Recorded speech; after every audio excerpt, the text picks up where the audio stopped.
Curefoods has just acquired the exclusive pan-India rights to run Krispy Kreme's operations across India, and this is huge. While Curefoods is just a 5-year-old company, Krispy Kreme has been in business for 87 years in the United States, and so with this deal, Curefoods will gain access to 11 existing Krispy Kreme outlets in the Delhi NCR region. We're talking about 7 dine-in stores and 4 cloud kitchens in some pretty serious high footfall areas like Worldmark Aerocity, Ambience Mall in Gurgaon, and Mall of India in Noida. And with this acquisition, Curefoods will now be running over 100 Krispy Kreme outlets across India, combining physical stores and delivery-only kitchens. So welcome to our weekly Indian startup news show here at Backstage with Millionaires.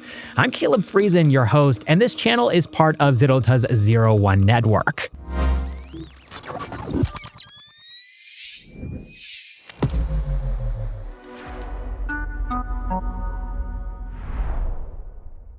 And so today, I'll be trying to answer this billion-dollar question: why would an 87-year-old American brand hand over its India business to a startup that's barely 5 years old?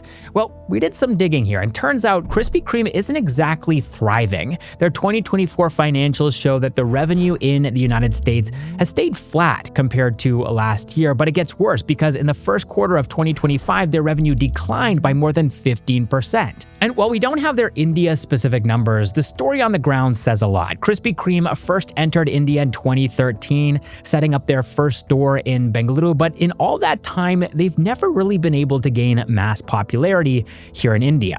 And so Krispy Kreme seems to be pulling back from markets like India because their core business in the United States isn't really doing that well, and they probably need to consolidate. On the other hand, for Curefoods, this is a big growth opportunity. And some of you might not know this, but Curefoods actually started out as part of CultFit. EatFit was CultFit's first cloud kitchen brand built to serve healthy food to CultFit users.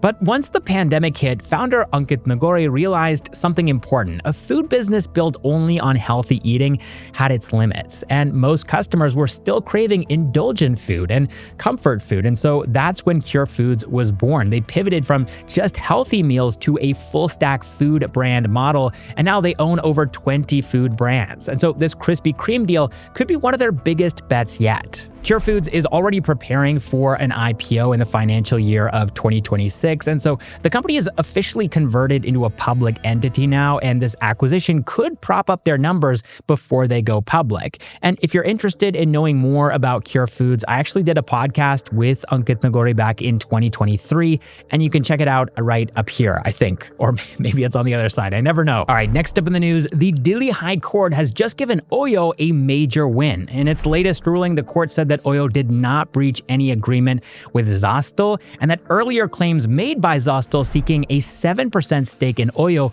were not legally enforceable. And in case you're not familiar with the backstory here, here's a quick recap. Back in 2015, Oyo and Zostel were in talks for a potential merger, and under the proposed deal, Zostel would transfer its operations to Oyo in exchange for a 7% stake in the company, but the deal never officially closed, and Zostel claimed that the key terms were already agreed upon and accused Oyo of refusing to issue the promised shares. Oyo, on the other hand, maintained that the deal had never fully finalized and no binding agreement had been signed, and so the dispute dragged on for many years before eventually going into arbitration. And then in 2021, the tribunal ruled in favor of Zostel, stating that they were indeed entitled to a stake in Oyo. And so this ruling came at a pretty sensitive time, just as Oyo was preparing for its IPO, raising serious concerns for investors. But now the Delhi High Court has reversed that outcome. The court found that the arbitration panel had overstepped its jurisdiction, ruling on issues that went beyond the scope of the agreement.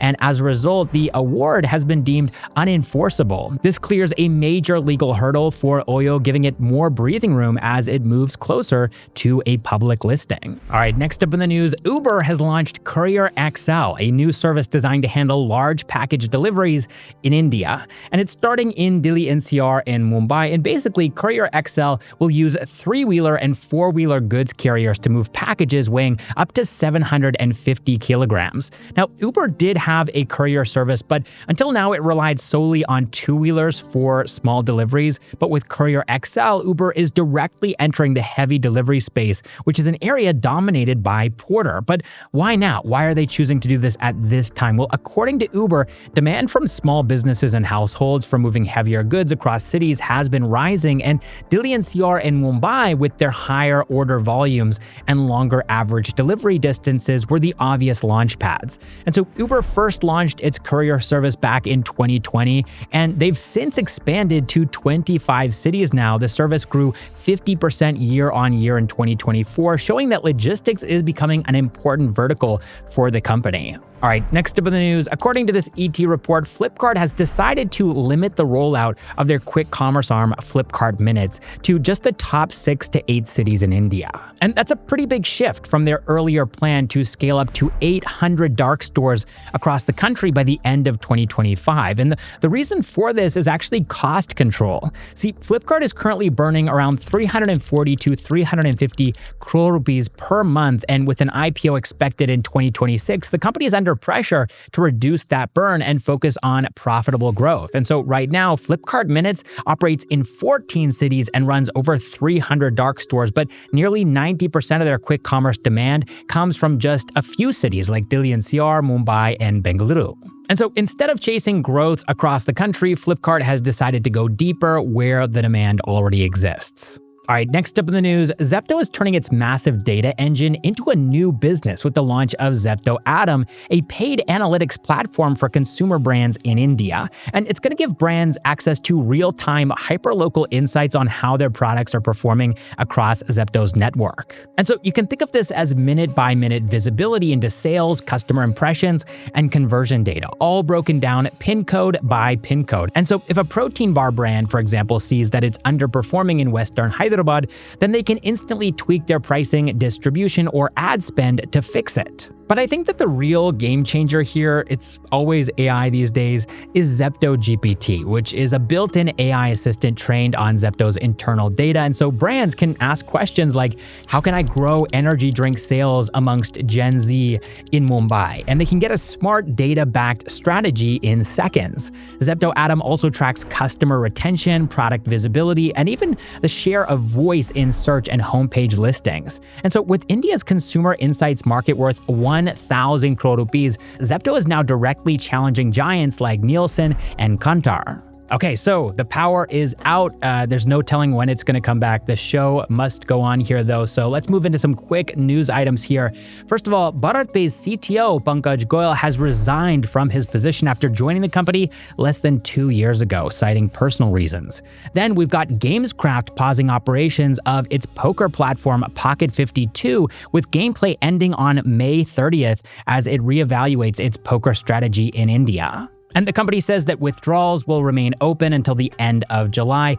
And then finally, Urban Company has partnered with Dubai-based Noon to offer home services across the UAE and Saudi Arabia. All right, now let's move over to the funding news segment for today's video. This week, Indian startups raised a total of $100 million, which is lower than last week's $370 million. It's also below the trend line, but let's take a look at some of the companies that raised funds this week. The first one I want to talk about here is Noida-based healthy snacking brand Farmly, and they raised $40 million in their Series C round. Following that, we have Ahmedabad-based ice cream brand Hoko, and they've raised $10 million in their Series B round. After that, we have Mumbai-based startup Luzo, and they're making easy to book appointments at premium salons, spas, and clinics. The power is finally back. Here we go.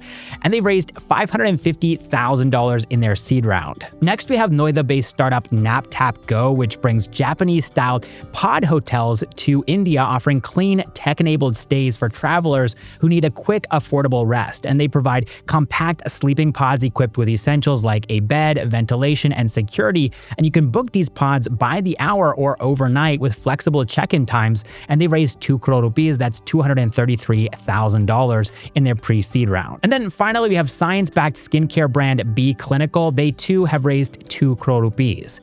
And so that is all the Indian startup news that I have for you all this week. I'm Caleb Friesen, and this has been Backstage with Millionaires. Thanks so much for watching, and I'll catch you in the next one.